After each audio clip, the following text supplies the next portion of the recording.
আড়াই ল্যাঙ্গেল চ্যানেল করবার নিবেদিত দেশ সাম্প্রতিকে স্বাগত জানাচ্ছি আমি ফখরুল ইসলাম। ৩১ দফা অক্ষরে অক্ষরে পালন হবে, জুলাই সনদ বাস্তবায়ন হবে। প্রধানমন্ত্রী জোট সঙ্গীদের এমন আশ্বাস দিয়েছেন বলে জানিয়েছেন স্থানীয় সরকার মন্ত্রী ও বিএনপি মহাসচিব মির্জা ফখরুল ইসলাম আলমগীর। স্থানীয় সরকার নির্বাচন দলীয় প্রতীকে হবে না, একই সঙ্গে কথাও জানিয়েছেন মির্জা ফখরুল ইসলাম আলমগীর। আজকের আলোচনার মূল বিষয় আমরা ঠিক করেছি জোট সঙ্গীদের কি বার্তা দিলেন প্রধানমন্ত্রী। এই বিষয়ে আলোচনা করতে আমার সঙ্গে সরাসরি স্টুডিওতে দুজন অতিথি আছেন, আমি একটু পরিচয় করাতে চাই। আমার সঙ্গে আছেন একদম ডান দিকে হাসান হাফিজ, সভাপতি জাতীয় প্রেস ক্লাব। আছেন, আপনাকে ধন্যবাদ। আছেন ডাক্তার সাজিদুল হক রুবেল, সভাপতি ঢাকা মহানগর উত্তর বাংলাদেশ কমিউনিস্ট পার্টি। আপনাকে স্বাগত জানাচ্ছি। অসংখ্য ধন্যবাদ। আমি শুরুতে জনাব হাসান হাফিজ আপনাকে দিয়ে শুরু করি। আজকে আমরা লক্ষ্য করেছি যে ২৬-এর যে নির্বাচন, সেই নির্বাচনে বিএনপির সঙ্গে যারা জোটবদ্ধ ছিলেন বা শরিক হিসেবে ছিলেন, সেই জোট সঙ্গীদের আজকে তিনি প্রথমবারের মতো ডেকেছেন এবং তাদের সঙ্গে বৈঠক করেছেন। আসলে কি বার্তা দিয়েছেন বলে আপনার কাছে মনে হয়, আপনি কতটুকু জানেন আর কি?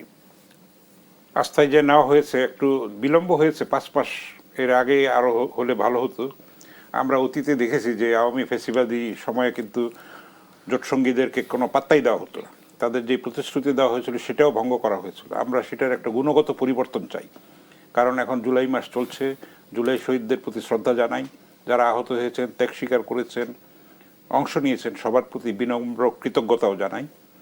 সেখানেও কিন্তু জুলাই চেতনার যেই সত্যিকারের চেতনা শব্দটা এমনভাবে ব্যবহার করা হয়েছে, সেটা একটা গালির মতো হয়ে দাঁড়িয়েছে। আসলে জুলাইয়ের যে মূল স্পিরিট, যেটার অন্তর্নিহিত দর্শন, বৈষম্য মুক্ত একটা সমাজ এবং একটা মুক্ত চিন্তার বাংলাদেশ গড়ে তোলা এবং সবার মতের প্রতি শ্রদ্ধাশীল থাকা, সহনীয় একটা গণতন্ত্র, পরমত সহিষ্ণুতা, শিষ্টাচারের গণতন্ত্র, সেটা আমরা প্রতিষ্ঠার স্বপ্ন দেখি। জনপ্রত্যাশার প্রতি আমরা আশা করি নতুন সরকার, নির্বাচিত সরকার, নিরঙ্কুশ সংখ্যাগরিষ্ঠতার সরকার শ্রদ্ধাশীল হবেন এবং আশা করি যে জোটসঙ্গীদেরকে যে আস্থায় নিয়েছেন, একটু বিলম্বে হলেও বেটার লেট দেন নেভার।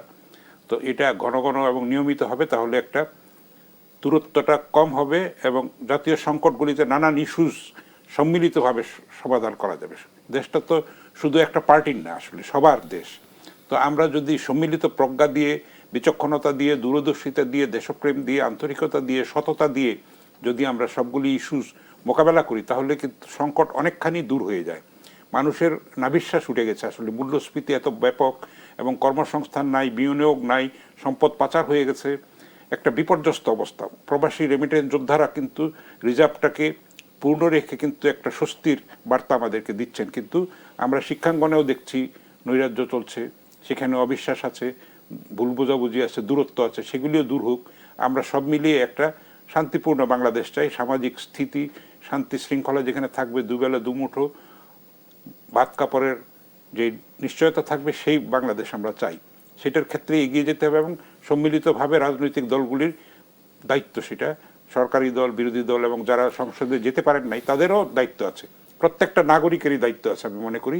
সেটা যদি আমরা যথাযথভাবে পালন করি, তাহলেই কিন্তু জুলাইয়ের এই আত্মত্যাগ, এই আন্দোলন সফলতা লাভ করবে।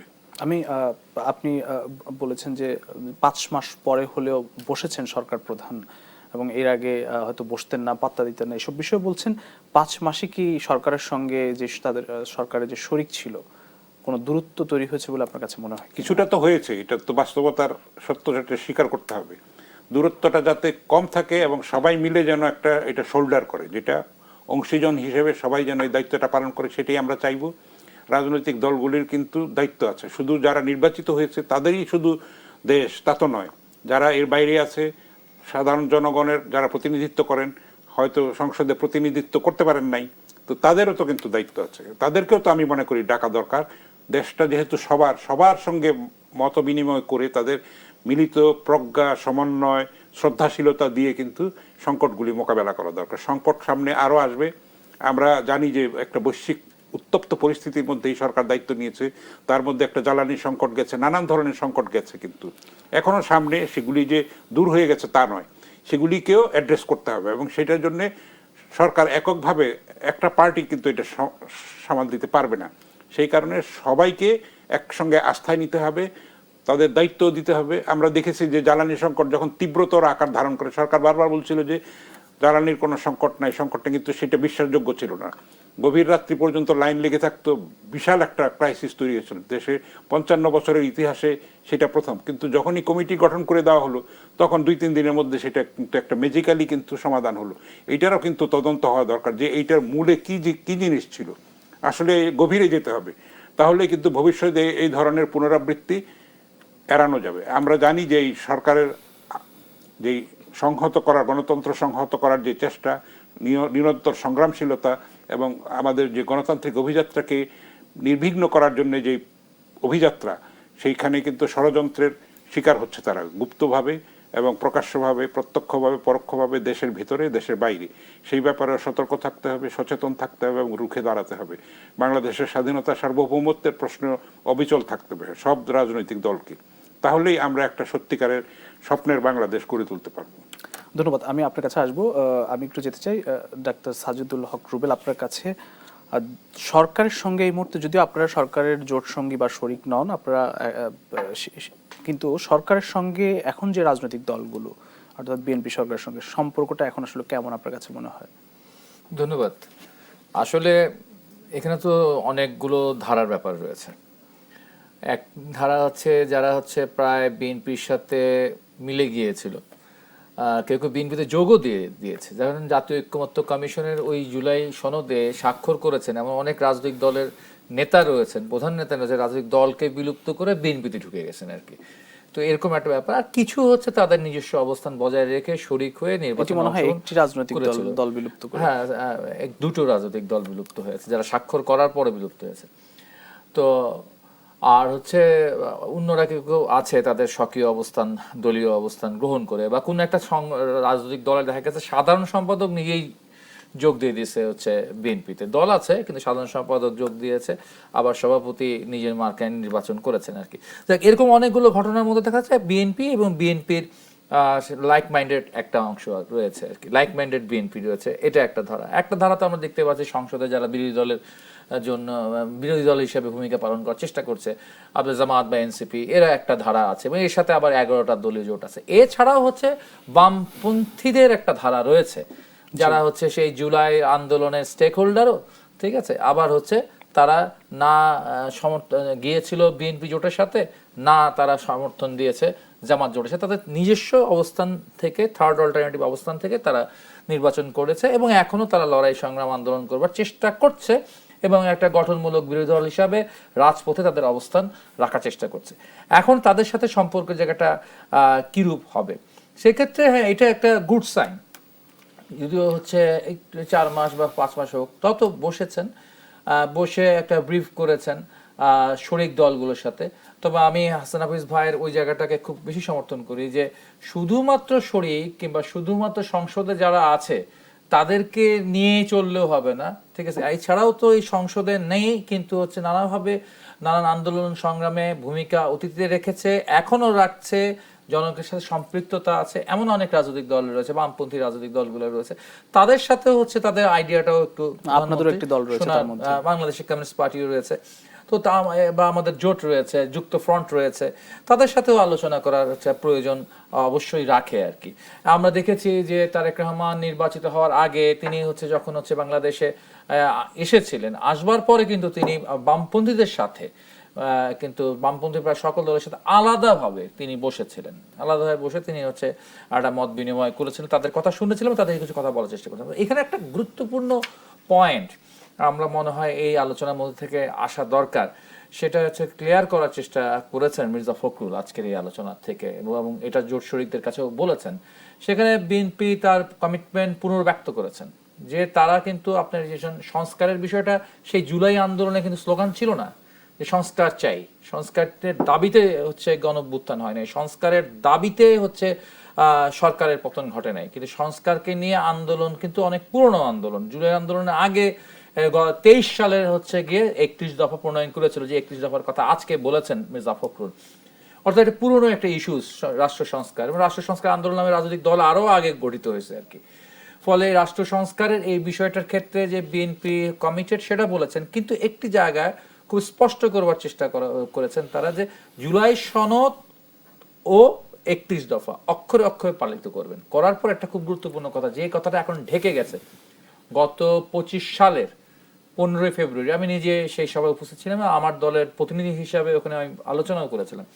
25 সালের 15 ফেব্রুয়ারি যখন প্রথম ঐক্যমত্য কমিশন গঠনের জন্য মিটিং ডাকেন ইন্টারিম গভর্নমেন্টের প্রধান হচ্ছে প্রফেসর ইউনূস, ডক্টর ইউনূস, তখন তিনি কিন্তু একটা কমিটমেন্ট করেছিলেন সংস্কার নিয়ে, যে বলেছিলেন যে সবাই মিলে যেটুকু ন্যূনতম একমত হবে সেটুকুই আমরা সংস্কার করব। তারপর নির্বাচনের পর বাকিটা হচ্ছে তাদের পলিটিক্যাল পার্টির ম্যানিফেস্টো থাকবে, সেই ম্যানিফেস্টো অনুযায়ী এই কমিটমেন্ট কে করেছিলেন? খোদ ডক্টর ইউনূস, এখনো রেকর্ডেড আছে, এখনো চিফ অ্যাডভাইজার জিওবিতে দেখবেন তার সেই বক্তব্য আছে, ফেসবুকে পাবেন, সামাজিক মাধ্যমে সব জায়গায় পাবেন সেই রেকর্ডেড বক্তব্য, যে ন্যূনতম যে এই বিষয়ে সকলে একমত হবে শুধু সেটুকুই হচ্ছে সংস্কার ঘটবে, আর বাকিটা রেখে দেওয়া হবে। এবং কার কোথায় ভিন্ন মত আছে, দ্বিমত আছে, সেটাও জনগণের কাছে ওয়েবসাইটের মাধ্যমে দিয়ে দিবেন। এই কথা বলেই তো তিনি আমাদের সকল রাজনৈতিক দলগুলোকে 7 মাস 8 মাস ধরে আটকে রেখেছিলেন, বৈঠকে বসাইছিলেন, কমিশনের বৈঠকে। সেই কথাটা কিন্তু আমি যেভাবে চাচা ছোলা ভাই বললাম ওভাবে বলেননি, হ্যাঁ, কিন্তু ওই কথাটা মনে করাই দিচ্ছেন, যে এই কথাটা এখন কেউ বলে না, যে সব রাজনৈতিক দল যে বিষয়ে ঐক্যমত্য রয়েছেন সেই বিষয়গুলোই হচ্ছে গিয়ে সংস্কার ঘটবে, অর্থাৎ সেই বিষয়গুলোই কিন্তু এখন সংশোধনীর জায়গায় আসবে আগামীতে। এবং তারপরে কি হবে, যেগুলো ডিসপুট আছে, যেটার ক্ষেত্রে জামাত এনসিপি চাচ্ছে কিংবা বাইরে থেকে আমরা চাচ্ছি, তো হচ্ছে সেগুলোতে কি হবে, সেগুলোর জন্য তিনি বলছেন কমিটি আছে, সেই কমিটি এটা দেখভাল করবেন, সংসদীয় কমিটি একটা গঠিত হয়েছে, কিন্তু সেই সংসদীয় কমিটিতে থাকতেই চায় না জামাত এনসিপি।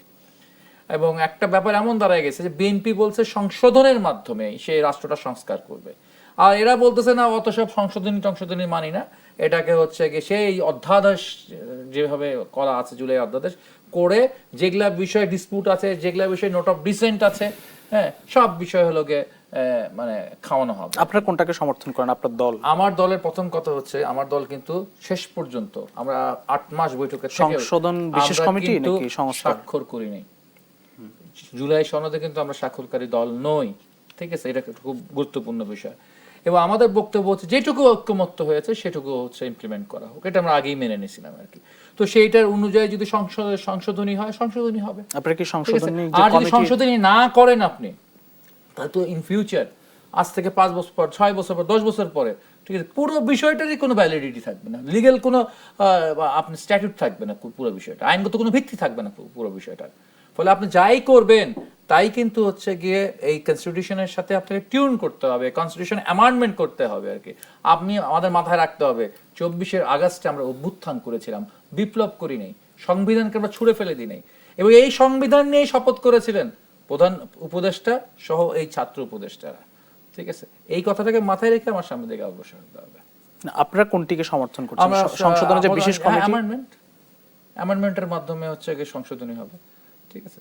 তারপরে সবগুলো বিষয় বিএনপি বা জামাত বা এনসিপি ঐক্যমত হবে, এমন অনেক বিষয় রয়েছে, যেমন মুক্তিযুদ্ধের 4 মূলনীতি নিয়ে যে বিষয় রয়েছে, সেই বিষয়ে আমরা হচ্ছে তার সংশোধনী করুক আর সংস্কার করুক, এই বিষয়ে আমরা কোনো ছাড় দেব না, এই বিষয়ে আমরা পরিবর্তন চাই। আমরা অতীতে যেমনটা দেখি যে সরকারের সঙ্গে রাজনৈতিক দলগুলো একটি দূরত্ব তৈরি হয়, রাজনৈতিক সংকট দেখি, এখন সরকার যে আজকে বসলেন তার শরিকদের সঙ্গে, ভবিষ্যতেও হয়তো বসবেন কিনা আমার জানা নেই, কিন্তু এই সরকারের মধ্যে আসলে সেই মনোভাবটা কি দেখছেন কিনা যে তারা রাজনৈতিক দলগুলোর সঙ্গে বসতে আগ্রহী? এই সরকার অনেকগুলো বিষয়ে খুবই অভিনব এবং স্মার্ট মুভ করছে, এটাও একটা স্মার্ট মুভ, ঠিক আছে।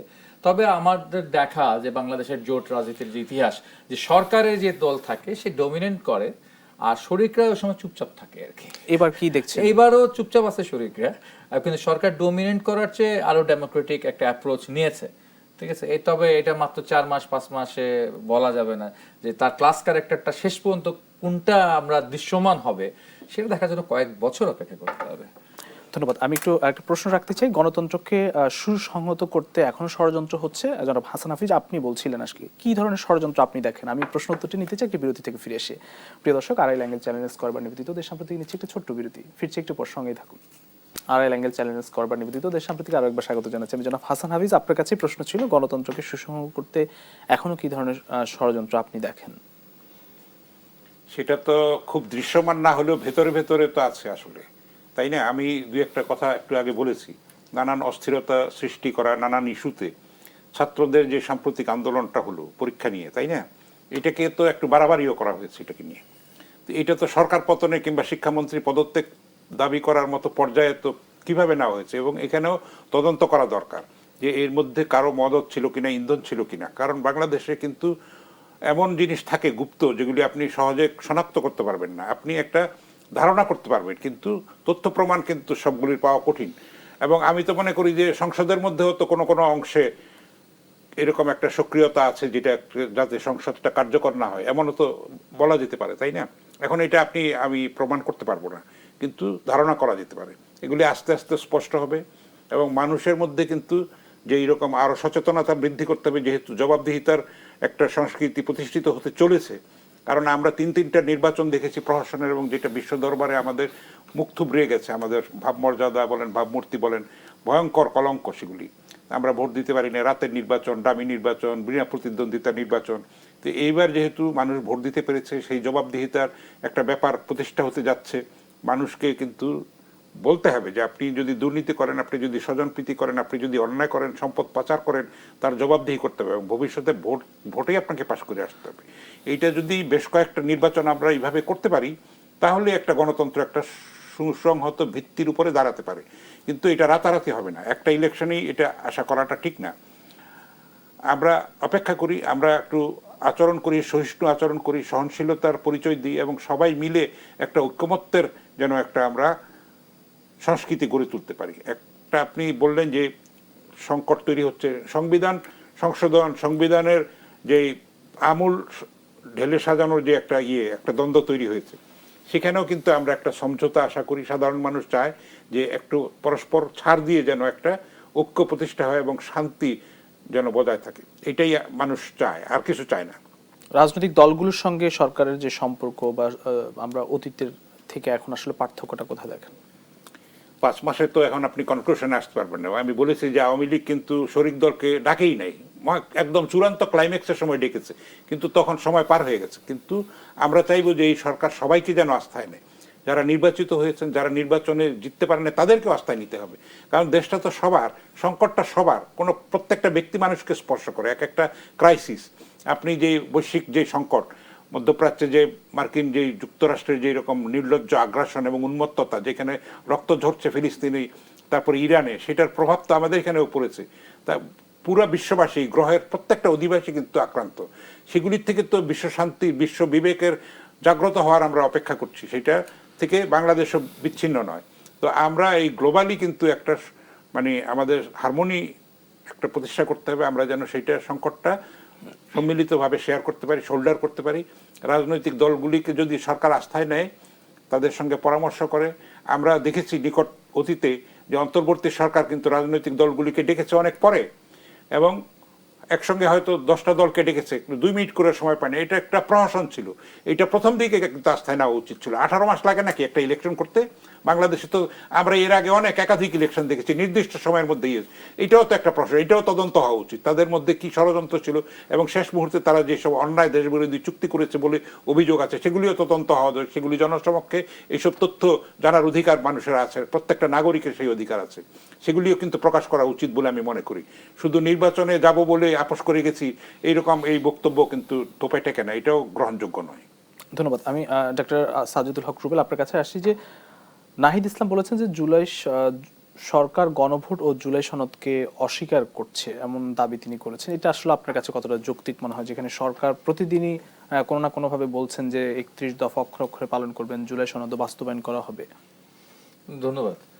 এখন বাংলাদেশের জনগণের পালস বোঝার ব্যাপার আছে।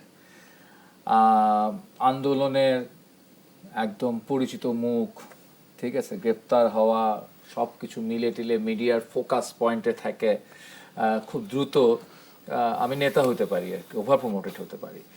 কিন্তু রাজনীতির পাঠ মানুষের পাঠশালায় নেওয়ার একটা ব্যাপার আছে আর কি, এবং সেই পাঠশালায় পাঠটা ঠিক মতো না নিলে যেটা হয় যে আসলে মানুষ কি ভাবছে সেটা বুঝতে হবে।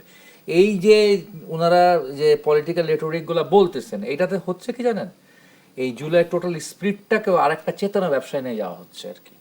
মানুষ চেতনা শুনতে শুনতে কিন্তু মানুষের মধ্যে একটা অ্যালার্জি তৈরি হয়। কিন্তু আমরা দীর্ঘ সময় দেখেছি, বিশেষ করে যখন থেকে শেখ হাসিনা নির্বাচন এড়ায় যাওয়ার চেষ্টা শুরু করছে 14 সাল থেকে, মানুষের ভোট ছাড়া ক্ষমতা টিকে থাকার চেষ্টা করছে, তখন থেকেই তিনি তার ক্ষমতাকে টিকে রাখার জন্য শিল্ড হিসাবে নানান রকম মতাদর্শিক একটা এবং আজকে নাহিদ ইসলাম এই কথা বলেছেন যে জুলাই চেতনাকে বিক্রি করা যাবে না, আমরা যেহেতু চেতনার কথা বলছি। বিক্রি করা যাবে না, এটা প্রথমত আমি বলতে হবে, ঢাকা কলেজে একটা বড় কথা লেখা আছে, নো দাই সেলফ, আগে নিজেকে বুঝো আর কি, নিজে কি করতেছে এটাও বুঝো, ঠিক আছে, তারপরে অন্যদেরকে বললো যে মিষ্টি খাও না, ওটা খাও না, সেটা খাও না, আগে নিজে মিষ্টি খাওয়াটা বন্ধ করতে হবে আর কি।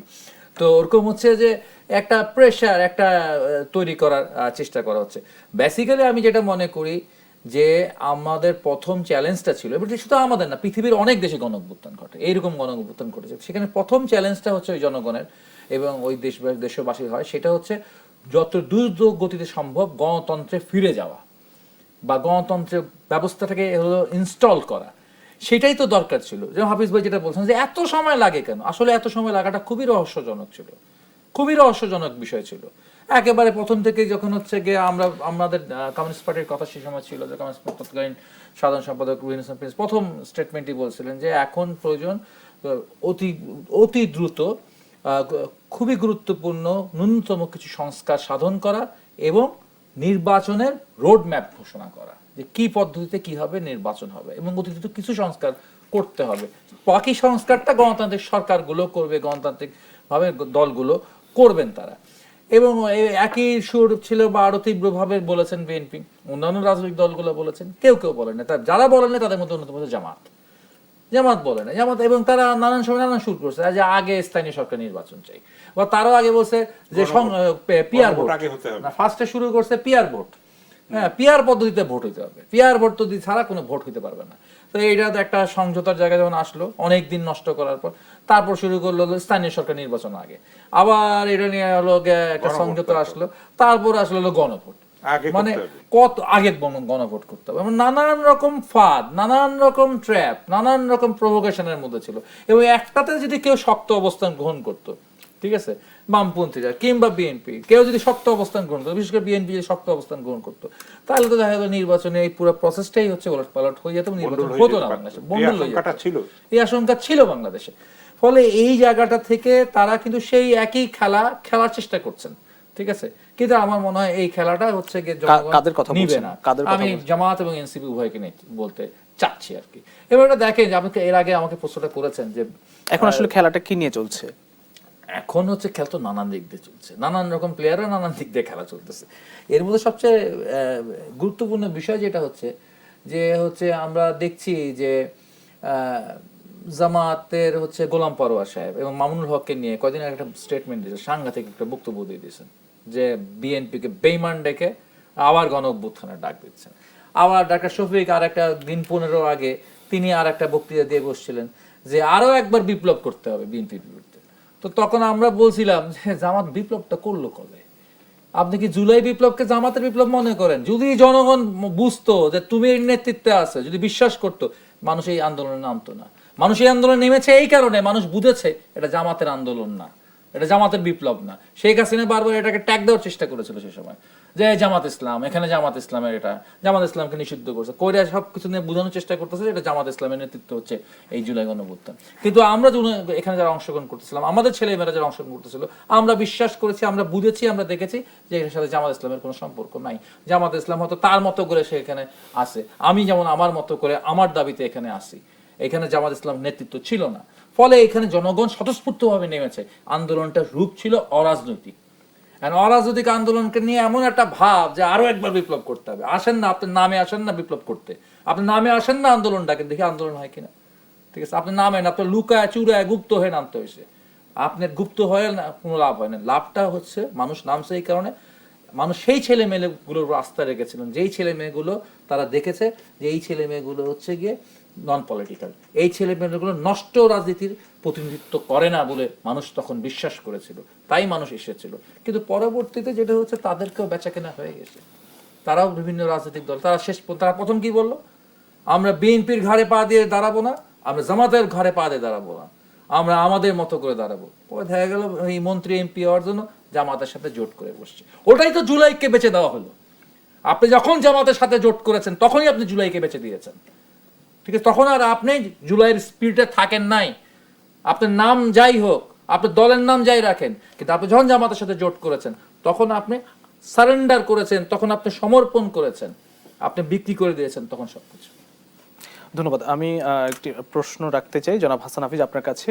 সরকার গণভোট ও জুলাইকে সনদকে অস্বীকার করছে, আপনি কি তাই মনে করেন কিনা? নাহিদ ইসলাম এমন দাবি করেছেন। আমি প্রশ্নের উত্তর নিব একটু বিরতি থেকে ফিরে এসে। প্রিয় দর্শক, আড়াইল অ্যাঙ্গেল চ্যানেল করবার নিবেদিত দেশ সম্প্রতি নিচ্ছে আরো একটি বিরতি, ফিরছি একটু পর, সঙ্গেই থাকুন। আড়াইল অ্যাঙ্গেল চ্যানেল করবার নিবেদিত দেশ সম্প্রতিকে আরো একবার স্বাগত জানাচ্ছি। আমরা একদম শেষ পর্যায়ে চলে এসেছি। জনাব হাসান হাফিজ আপনার কাছে প্রশ্ন ছিল যে সরকার গণভোট জুলাই সনদকে অস্বীকার করছে এমন দাবি নাহিদ ইসলামের, আপনি তাই মনে করেন? সরকার তো সুস্পষ্টভাবে বলছে যে তারা এটার থেকে বিচ্যুত হবে না। তাদের ওইখানে একটা শর্তই আছে, কিন্তু এই যে যেখানে স্বাক্ষরিত সনদে আছে কিন্তু যার যার দলের ম্যানিফেস্টো অনুযায়ী এটা বাস্তবায়ন হবে। এবং জুলাই সনদের মধ্যেও কিন্তু গোলমাল আছে, সেখানে গোজামিল আছে অনেক, সেখানে নোট অফ ডিসেন্ট সেটা রক্ষিত হয়নি। তারপরে অনেক কিছু সংযোজন করা হয়েছে যেটা বিএনপি পরে মানে প্রতিবাদ করেছে। আসলে আপনার সংবিধানেরও তো এই 5ই আগস্ট পরবর্তী সময়ে সংবিধান আপনি আংশিক মেনেছেন, আংশিক মানেন না, সেখানেও তো গোজামিল আছে না? এবং আলটিমেটলি এটা কিন্তু রেটিফাই করবে আর কি। আমরা এর সাথে স্বৈর শাসনকে রেটিফাই করেছি না, সেটা তো ধারাবাহিকতা হিসেবে আমরা স্বীকার করে নিয়েছি। তো এখন ভুলভ্রান্তি যেগুলি গোড়াতেই হয়েছে, সেটা যদি বিপ্লবী সরকার হতো তাহলে শহীদ মিনারের শপথ দিত, বঙ্গভবনে গেছে কেন? তো আবার সংবিধানের পুরোটাও আবার মানে নাই। তো এগুলি আছে, এগুলি অনিয়ম আছে, গোজামিল আছে, গ্যাপ আছে, সেগুলি আস্তে আস্তে আশা করি দূর হবে। এটা হয়েছে কেন? দীর্ঘকালের অনভ্যস্ততার কারণে, দীর্ঘকাল যে গণতন্ত্র অনুপস্থিত ছিল সেটার কারণে এই সংকটগুলি তৈরি হয়েছে। একটা ধারাবাহিকতা যদি থাকে, তার মধ্যে আমরা কিন্তু আস্তে আস্তে এইসব ভুল ত্রুটিগুলি ট্রায়াল অ্যান্ড এররের মধ্যে দিয়ে আমরা এটা সংশোধন করে নিতে পারবো, একটা সুবিন্যস্ত গণতান্ত্রিক ধারা আমরা প্রতিষ্ঠা করতে পারবো। সেটা সময় সাপেক্ষ, একটা নির্বাচনে সেটা হবে না, বেশ কয়েকটা নির্বাচন হতে হবে। আমরা যদি যেগুলি বিশ্বে প্রতিষ্ঠিত গণতান্ত্রিক দেশ, আমেরিকা বলি, ব্রিটেন বলি, ভারত বলি, তাদের কিন্তু দীর্ঘকালের যেই চর্চা এবং বিকাশের যেই একটা পরম্পরা এবং ধারাবাহিকতা, সেটা কিন্তু বিঘ্নিত হয় নাই কখনো। আমাদের দেশে নানানভাবে সামরিক শাসনের কারণে গণতান্ত্রিক অভিযাত্রা ব্যাহত হয়েছে। স্বাধীনতার পরে আমরা দেখেছি যে যেই নির্বাচন 70 সালে হয়েছে সেটার অনুযায়ী দেশ শাসন হয়েছে। তারপরে 73 সালে যে নির্বাচন হয়েছে সেটাও একটা প্রশাসনের নির্বাচন ছিল। তো এরকম নানান সংকট আমাদের মধ্যে ছিল। আমরা চাইবো যে গণতান্ত্রিক ধারাটা অব্যাহত থাকুক, এবং বিএনপি অবশ্যই স্পষ্ট করে বলেছে যে তারা জুলাই সনদ তাদের 31 দফার যে সংস্কারের সেটার আলোকে তারা বাস্তবায়ন করবে। আমরা এখন অপেক্ষা করি, আমরা এখনই কোনো কনক্লুশনে আসবো। সাধারণ মানুষ তো জুলাইয়ের সনদের ধার ধারে না, সেটা আপনি বলতেও পারবেন না। আপনি একটা ছাত্রকে জিজ্ঞেস করেন, 10টা ভোটারকে আপনি জিজ্ঞেস করেন না জুলাই সনদ কি, 3টা লাইন বলতে পারবে? পিআর পদ্ধতি নিয়ে যে এত হইচই হয়েছে, পিআর পদ্ধতি তো আমি মনে করি যে অনেক পলিটিশিয়ান পর্যন্ত বোঝে না, নেতা কর্মী দূরে থাক। তারপরে সেগুলি বোঝানোর জন্য স্তরে স্তরে যে মানুষের সচেতনতা তৈরির জন্য অভিযান দরকার, সেই সময়টা পাওয়া যায়নি। এবং তত্ত্বাবধায়ক সরকারের যে অন্তর্বর্তী সরকারের সেরকম কর্মী বাহিনী ছিল না, তারা একটা অর্ডার করলে যেটা রাজনৈতিক দলের স্তরে স্তরে থাকে। এখন বিএনপি সেরকম কিন্তু রেজিমেন্টেড পার্টি না, তারা একটা উদার গণতান্ত্রিক দল হিসেবে নিজেদেরকে দাবি করে। তারা কমিউনিস্ট পার্টির মতো, জামায়াত ইসলামের মতো রেজিমেন্টেড পার্টি না। ফলে এখানে ভুল ত্রুটি হয়, উচ্ছৃঙ্খলতা হয়, চাঁদাবাজি হয়, তারা আবার অ্যাকশনও নেয়। সেটাও আমরা দেখেছি যে নজিরবিহীন অ্যাকশন নিয়েছে, তারা কেন্দ্রীয় নেতাদের পর্যন্ত স্পেয়ার করে নেয়। তো এগুলি কিন্তু একটা জিনিস তৈরি হতে সময় লাগে, অনেক ভুলভ্রান্তি থাকবে, আরও উচ্ছৃঙ্খলতা থাকতে পারে, দুর্বৃত্তায়ন থাকতে পারে। সেগুলিরও যদি আমরা শাসন দেখি, আমরা দেখেছি যে নিকট অতীতে কোনো মন্ত্রীর বেফাস মন্তব্যে কিন্তু প্রধানমন্ত্রী উৎসাহ প্রকাশ করেছেন, এবং আমরা দেখেছি যে সেটা তারা সংযত হয়েছে। সংসদেও আমরা দেখেছি যে শালীনতার একটা সংস্কৃতি মানুষ চায়, সেটাও আস্তে আস্তে প্রতিষ্ঠিত হচ্ছে। আজকে আমরা লক্ষ্য করেছি স্বরাষ্ট্রমন্ত্রী, সাবেক স্বরাষ্ট্রমন্ত্রী আসাদুজ্জামান কামালকে ফেরত চেয়ে দিল্লিকে 2য় দফায় চিঠি দিয়েছে পররাষ্ট্র দপ্তরের পক্ষ থেকে। ফেরত কি আসলে তারা দিবে কিনা? তিনি জুলাই হত্যা মামলার আসামি, এছাড়া আরো কয়েকজনের ব্যাপারে কিন্তু ভারতের যে মুখপাত্র সরকারি রণধীর জয়সওয়াল, উনি কয়েকদিন আগে বলেছেন যে একটা শেখ হাসিনাকে ফেরত দেওয়ার ব্যাপারে তারা খতিয়ে দেখছে। এটা কিন্তু আগে বলে নাই কখনো। তারা অন্তর্বর্তী সরকারের সময় বলেছে তারা নির্বাচিত সরকারের সঙ্গে কাজ করতে চায়। তো সেই নির্বাচিত সরকার এখন এসছে, এমনকি ভারতের সেনাপ্রধান পর্যন্ত বলেছে। ফলে অন্তর্বর্তী সরকারের সঙ্গে কিন্তু একটা টানাপোড়েন দীর্ঘদিন ছিল, নানান সংকট ছিল। কিন্তু তো আস্তে আস্তে কিন্তু সম্পর্ক স্বাভাবিকীকরণ হচ্ছে। আমরা আশা করব যে একটা সৎ প্রতিবেশী সুলভ পরিস্থিতি তৈরি হবে, এবং সমতা ন্যায্যতার ভিত্তিতে বাংলাদেশ এবং ভারত এগিয়ে যাবে। কারণ প্রতিবেশী আপনি পাল্টাতে পারবেন না, ইইউ যদি সাকসেসফুলি ফাংশন করতে পারে তাহলে দক্ষিণ পূর্ব এশিয়া কেন পারবে না? যেটা শহীদ প্রেসিডেন্ট জিয়াউর রহমান সার্কের যেই ধারণা দিয়েছেন সেটা তো নষ্ট হয়েছে ভারতের কারণে, তাদের একগুঁয়েমির কারণে, তাদের দাদাগিরির কারণে, তাদের মরলি পড়ার কারণে নষ্ট হয়েছে। সেটাকে যদি আমরা পুনরুজ্জীবিত করতে পারি, সত্যিকারের চেতনায় যদি আমরা একটা শান্তিপূর্ণ সহাবস্থান গড়ে তুলতে পারি, রাষ্ট্রে রাষ্ট্রে যদি একটা ঐক্য গড়ে তুলতে পারি, আপনি দেখেন ভারতের সবাই তো বৈরী হয়ে উঠেছে, প্রত্যেকটা প্রতিবেশী কিন্তু তাদের প্রতি হস্টাইল হয়ে উঠেছে। সেটা কি কারণে? তাদের মানে একক কর্তৃত্ব পরায়ণতার কারণে। আজকের খবর যে ভারতে যে ককরোচ পার্টি, যেটা আপনি জানেন যে তাদের প্রধানকে নাকি অ্যারেস্ট করা হয়েছে, তারা তাদের তেলাপোকা বলছে। একটা কিছু মিল আছে কিন্তু বাংলাদেশে যেরকম রাজাকার বলা হয়েছে, সেটা যে আমি কে তুমি কে রাজাকার বলে কিন্তু রোকেয়া হলের ছাত্রীরা যখন বের হয়ে আসলো মধ্যরাত্রে, তখনই কিন্তু একটা বিস্ফোরণ ঘটলো। তো ওইখানেও কিন্তু ওদের একজন বিচারপতি বলেছিলেন যে ছাত্ররা হচ্ছে তেলাপোকা, তখন তেলাপোকা পার্টির নাম হয়েছে। তো সেখানেও কিন্তু জনসমর্থন বাড়ছে আস্তে আস্তে। এটা কিন্তু ভিতরের পুঞ্জীভূত ক্ষোভ, এবং ওদের শিক্ষামন্ত্রী পদত্যাগ দাবি করেছে, প্রধানমন্ত্রী পদত্যাগ দাবি করেছে। তো আবার নেপালে দেখেন আবার জেনজিদের আন্দোলন সফল হয়েছে, এবং তারা কিন্তু খুব অল্প সময়ের মধ্যে ভোট করেছে, যেটা আমরা পারি নাই। বাংলাদেশ থেকে তারা শিক্ষা নিয়েছে, নির্দিষ্ট সময়ে নির্বাচন হয়েছে, এবং সেখানে তারা কঠোরতার সঙ্গে কিন্তু অনেক মানে সুশৃঙ্খলতার পরিচয় দিয়েছে এবং বিচক্ষণতার পরিচয় দিয়েছে। আমরা যেই দূরদর্শিতা অন্তর্বর্তী সরকারের মধ্যে আমরা দেখি নাই, সেটার ফলে হামের মতো ঘটনা ঘটেছে এবং বহু প্রাণ আমাদের ঝরেছে। শিশুদের সেগুলি তাদের একগুঁয়েমির কারণে, অদূরদর্শিতা, দেশপ্রেমহীনতা, দায়িত্বহীনতা এবং অপরিপক্কতার কারণে হয়েছে। সেগুলিরও আমি মনে করি তদন্ত হওয়া উচিত, বিচার হওয়া উচিত। জি, ধন্যবাদ। আমি ডক্টর সাজিদুল হক রুবেল আপনার কাছে আসি। সাবেক স্বরাষ্ট্রমন্ত্রী আসাদুজ্জামান কামালকে ফেরত চেয়ে দ্বিতীয় দফায় চিঠি দিয়েছে। এর আগে সাবেক প্রধানমন্ত্রী শেখ হাসিনাকে ফেরত চেয়েও চিঠি দেওয়া হয়েছে। সে বিষয়ে ভারত সরকার হয়তো খতিয়ে দেখছেন, তারা দেখছেন আসলে কতটা তাদেরকে ফেরত দেবে বলে আপনার কাছে মনে হয়, নাকি এর চিঠি চালাচালির মধ্যেই থাকবে বিষয়গুলো? ধন্যবাদ। আসলে বিষয়টা তো খুব একটা সরল না, ঠিক আছে? সরল না এই কারণে, এটা আরো জটিল এই কারণে যে ভারতের এই মুহূর্তে যারা সেখানে শাসক দলে আছে, সেই আরএসএস বিজেপি, এই বিজেপির মতো একটা প্রতিক্রিয়াশীল, একটা ধর্ম নিয়ে রাজনীতি করে হিন্দুত্ববাদী একটি দল যখন ক্ষমতায় থাকবে, তখন সেই দলের কাছ থেকে আপনি কিন্তু একটা গণতান্ত্রিক কূটনৈতিক আচরণ আপনি পাবেন না। তারা যা কিছুই করবে সব কিছুই তার দেশের যে আভ্যন্তরীণ রাজনীতির, সেই আভ্যন্তরীণ রাজনীতির স্বার্থে করবে। আপনি দেখবেন যে হাফিজ ভাই যেটা বললেন না, সকল প্রতিবেশীর সাথে সম্পর্কটা একযোগে নষ্ট হয়ে যায়। আগে ভারত পাকিস্তানের সীমানা একটা টেনশন থাকতো, কখনো কখনো একদম 10 বা 20 বছর বা 30 বছরের মধ্যে একবার হয়তো চীন সীমান্তে একটা টেনশন তৈরি হতো, ভারত চীনের টেনশন তৈরি হতো। এর বেশি কিন্তু কিছু না আর কি। সেখানে আবার যুদ্ধ অবস্থা তৈরি হতো, কখনো যুদ্ধ হইতো, আবার কখনো একটা সমঝোতা হইতো, একটা চুক্তি হইতো। কিন্তু এখন যে র্যান্ডমলি তার সমস্ত প্রতিবেশীদের সাথে ভারতের যে সম্পর্কটা তৈরি হয়েছে, এখন যে হস্টাইল সম্পর্ক তৈরি হয়েছে, শত্রুতা সম্পর্ক তৈরি হয়েছে, তার কারণ ভারতের এই বর্তমান সরকার। এই সরকার আমার মনে হয় এই সমস্ত বিষয় নিয়ে খেলবে, তার উপরে খুব একটা ভরসা করার সুযোগ নেই। শুধু ভারত বাংলাদেশ, এটা সত্য যে আমি অস্বীকার করতে পারবো না, আমি অনেক কিছু বদল করে ফেলতে পারবো, কিন্তু আমি তোমার প্রতিবেশী বদল করতে পারবো না, ঠিক আছে? ফলে এই জায়গাটাতে গিয়ে আমাদের খুবই আরো গভীরভাবে কূটনৈতিক উদ্যোগ গ্রহণ করা দরকার আছে। এবং আমার মনে হয় এটা শুধুমাত্র বাংলাদেশ ভারত এই বাইল্যাটারাল জায়গায় থাকলে আপনি এই সমস্যার সমাধান করতে পারবেন না।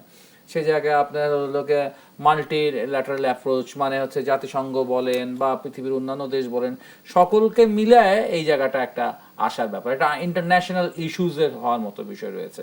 আর না হলে কিন্তু এটা এক ধরনের মানে খেলার ব্যাপার হবে। যদিও এটা একটা ইতিবাচক পরিবর্তন যে তারা এখন বলছে যে আমরা ভাবছি, তারা রিভিউ করছেন, কিন্তু আমি ব্যক্তিগতভাবে এটা খুব একটা আস্থা রাখি না তাদের ভাবনার উপরে।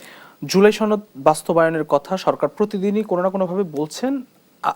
সরকারের এই আশ্বাসে আপনার কাছে কি কোনো সন্দেহ হয় কিনা? এটা আসলে সন্দেহ করার সুযোগ একটু কম, কারণ মানে আপনি আশ্বস্ত সরকারের? এটা আমি আশ্বস্ত বলবো না, আমি অবজেক্টিভলি বলবো। এটা আমার পার্সোনাল ব্যাপার না, এটা সাবজেক্টিভ ব্যাপার না, এটা অবজেক্টিভলি বিএনপি মানে ইচ্ছা নিরপেক্ষভাবেই বিএনপির বাধ্য যে একটা পরিবর্তন আনা, জুলাই সনদ এবং তার যে 31 দফা সেটা বাস্তবায়ন করা। কিন্তু তারপরেও কেন জুলাই সনদ ঠিক আছে। নিয়ে এত রাজনৈতিক উত্তাপ আমরা দেখি? এই রাজনৈতিক উত্তাপ তো থাকবেই, কারণ এটা যাদের হচ্ছে একমাত্র ব্যবসা, চেতনা ব্যবসা যদি থাকে, ঠিক আছে, চেতনা ব্যবসাটা ব্যবসায়ী করবে। যারা আওয়ামী লীগ চেতনা ব্যবসা করেছে, আজকে নতুন যারা আসছেন তারাও চেতনা ব্যবসা শুরু করছেন। তো চেতনা ব্যবসার স্বার্থে তারা এই ধরনের দাবি দাওয়া উত্থাপন করবেন। কই তারা, আমি তো বলি যে এখানে কতগুলো প্রশ্ন আছে, খুব গুরুত্বপূর্ণ প্রশ্ন, যে এই প্রশ্নে আসলে আপনি বন্ধু না শত্রু এখানে বিভাজিত হবে। আমরা তো দেখলাম এই বাণিজ্য চুক্তি সম্পর্কে দেখলাম জামাত বলেন, এনসিপি বলেন আর বিএনপি বলেন, সবাই এক হয়ে গেল, একমাত্র রুবিন ফারহান তিনি একা, এবং তার প্রস্তাবটা তো রোল করতে পারলো না। কারণ আমাদের এতগুলো সংসদ সদস্যের মধ্যে এখন কিন্তু ওই যে আপনার জুলাই সনদে আছে 70 ধারা, 70 অনুচ্ছেদ পাশ হবে, অর্থাৎ আমি ইচ্ছা করলে আমার দলের বিরুদ্ধে বিল প্রস্তাব করতে পারবো, দলের বিরুদ্ধে আমি ভোট দিতে পারবো, শুধুমাত্র মানে একদম হচ্ছে দুটো বা তিনটা জিনিস ছাড়া। হ্যাঁ, মানে আস্থা বিল, অর্থ বিল, এই দুটো বিল ছাড়া যে কোনো বিলে আমি আলাদা ভোট দিতে পারবো 70 অনুচ্ছেদ অনুযায়ী। এবং একই সাথে আমরা জানি যে বিএনপি আরেকটা জিনিস যুক্ত করতে চাচ্ছে, সেটা হচ্ছে নিরাপত্তা কোশ্চেন যুক্ত করে। বিএনপি চায় 3টা, অন্যরা চায় 2টা, এই 70 অনুচ্ছেদ। অর্থাৎ 70 অনুচ্ছেদ অনুযায়ী সেই স্পিরিটটা যদি ধারণ করে, তাহলে সংসদে তো বিএনপিরও অনেকে দাঁড়ায় যেতে পারে হচ্ছে এই বাণিজ্য চুক্তি বাতিলের প্রস্তাব নিয়ে। কিন্তু রুমিন ফরানের পাশে এসে জামাত আর এনসিপি দাঁড়ায় না, ঠিক আছে, জামাত আর এনসিপি দাঁড়ায় না হচ্ছে এই বাণিজ্য চুক্তি বাতিল করবার জন্য। ফলশ্রুতিতে আমরা যেটা মনে করি যে ওরা যেই উদ্দেশ্য নিয়ে হচ্ছে গিয়ে সন্দেহ পোষণ করে, আমি সেই উদ্দেশ্য নিয়ে হচ্ছে গিয়ে সন্দেহ পোষণ করছি না, ঠিক আছে। কিন্তু এই ক্ষেত্রে যে স্পষ্ট একটা বার্তা দিতে চাই আপনাদের মাধ্যমে সরকারকে, যে আপনারা ভাই জনগণের ভোটে নির্বাচিত সরকার, আপনারা আওয়ামী লীগের মতো হাওয়ায় ভাষায় সরকার না। ফলে আপনারা একটু শক্ত হন, ঠিক আছে, সকল আবদার, ঠিক আছে, অযৌক্তিক আবদারের কাছে মাথা নত করেন না। সরকার কি অযৌক্তিক আবদারের অনেক কাছে সময় মাথা নত সরকার করছে তো বলে আপনার কাছে মনে মাথা হয়? নত না করলে কৌশল গ্রহণ করতে হয়, পরে আবার বলে ওইটা অমুক সময় করছিলাম কৌশলের কারণে, ঠিক আছে। সালাউদ্দিন ভাই তো বলছে ওই তো কৌশল টোশল করেন না, আপনার এখন পাবলিক ম্যান্ডেট আছে, ঠিক আছে, আপনি দেশের জন্য যেটা প্রয়োজন মনে করেন সেটাই করেন আর কি। জি, ধন্যবাদ। আমি শেষ কথা কিছু বলতে চান কিনা, যে সরকার আসলে কোনো অযৌক্তিক আবদার বা বিরোধী দলের আবদারের কাছে না, সরকারের মধ্যে আমরা নমনীয় একটা হচ্ছে কিনা? মানসিকতা দেখতে পাচ্ছি, নিজেদের সংশোধন করার যে মানসিকতা, যেটা একগুঁয়েমি পড়া নাই, ফলে এটা একটা ইতিবাচক হিসাবে আমরা দেখতেছি। গুণগত পরিবর্তনের ধারাটা সূচিত হয়েছে। এটা প্রধানমন্ত্রী যেভাবে তার আচরণের মধ্যে কাজের মাধ্যমে একটা মানে বার্তা দিচ্ছেন, তার সঙ্গী সাথীরা সেইভাবে কিন্তু তাকে ফলো করতে পারছেন না, পিছনে পড়ে থাকছে। আমরা চাইবো যে একটা হারমোনি তৈরি হবে এবং বিরোধী দলকেও আস্থায় তারা নিচ্ছেনও, তো ফলে তাদের উপরে দায়িত্ব দিচ্ছেন। আমরা দেখছি যে সংসদে সরকারি হিসাব কমিটির প্রধান করা হয়েছে, জামায়াতের এমপিকে করা হয়েছে। তো এইটাও এই ধরনের ঘটনাও নজিরবিহীন। তো এই ধরনের দৃষ্টান্ত যত বেশি স্থাপিত হবে, গণতন্ত্র চর্চার পথটা তত সুগম হবে এবং সংহত হবে। আমরা আশাবাদী হতে চাই, আমরা জনগণ একটা শান্তি চাই, আমরা একটা সুন্দর সুশৃঙ্খল একটা দেশ চাই, অর্থনীতিতে স্বয়ংভর একটা দেশ চাই, আমরা আরও বিনিয়োগ চাই, কর্মসংস্থান চাই, নিরাপত্তা চাই, খাদ্য, চিকিৎসা, শিক্ষার অধিকারটা আমরা বাস্তবায়ন চাই, আর কিছু না। অসংখ্য ধন্যবাদ জনাব হাসান হাফিজ এবং ডাক্তার সাজিদুল হক রুবেল, দুজনকে আবারও ধন্যবাদ জানাচ্ছি। প্রিয় দর্শক, আরআই ল্যাঙ্গুয়েজ চ্যানেল স্কয়ার নিবেদিত দেশ সাম্প্রতিক আজ এখানে শেষ করছি। আবার দেখা হবে আগামীকাল একই সময় অন্য কোনো অতিথিদের নিয়ে। সে পর্যন্ত সবাই ভালো থাকবেন, সুস্থ থাকবেন। শুভরাত্রি।